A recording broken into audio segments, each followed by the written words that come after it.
Hi, I'm Tim Teleke, founder of In-Out Labs.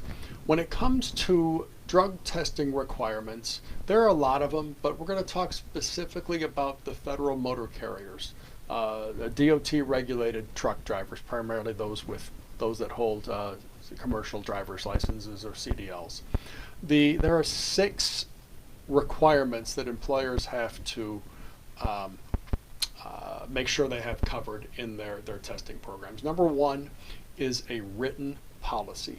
This written substance abuse policy must cover 13 specific points that are in the regulations. That I will put a link below to what it needs to be in the policy. But if you don't have a policy, let us know. We work with an industry expert to get you a custom, affordable, and DOT compliant policy. The next thing that's important and required for DOT regulated employers is supervisor training. This is a training program to make sure that supervisors understand the signs and symptoms of substance abuse, an hour on drugs, an hour on alcohol, what to do about it. It's required one time, but it's a good idea to do refresher training because when those situations come up, you want to make sure supervisors are prepared to deal with them. We offer live training in person and also have an affordable online supervisor training program that will provide the documentation that you need in the event of a DOT audit. Again, there will be a link below. Employee education. Employee education is materials that you need to provide to every regulated employee, every driver, let's say, that tells them how the drug testing works, what's included in the process, what to expect when they go for testing, how they deal with the different circumstances that might come up in a drug and alcohol testing program. I should mention also that employees also need to be provided a copy of your company policy so they know what the company expectations are and what the consequences are if they fail or refuse a drug test. Speaking of testing is under DOT is conducted under a number of different circumstances.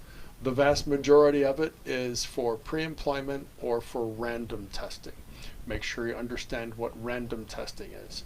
But every CDL must be enrolled in a random drug and alcohol testing program that meets current DOT, in this case FMCSA, random testing requirements.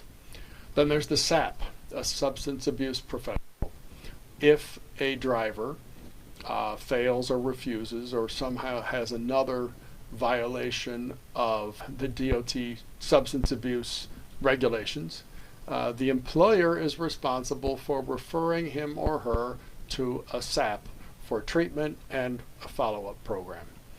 So if you go to hire somebody and they fail the test, yep, you don't have to hire them, that's fine, but you're still obligated to provide a SAP referral. And then the 6th requirement, which is the newest, is the FMCSA clearinghouse. This is a national database of all drug and alcohol violations for FMCSA regulated employees. So let's just say CDL drivers. So if somebody fails a drug test, a federal drug test under FMCSA, that result is recorded in the clearinghouse.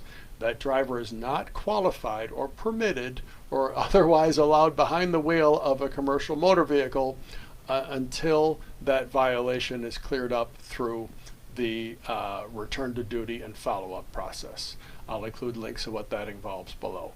So all of these different requirements, we didn't make them up, but we will give you the tools you need if you are our client to make sure that you can keep your company in compliance with the regulations. If you like what we have to say here and you want to stay up to date, please click the like button and subscribe to our channel. Again, my name is Tim Teleke from In-Out Labs. Visit our website, inoutlabs.com.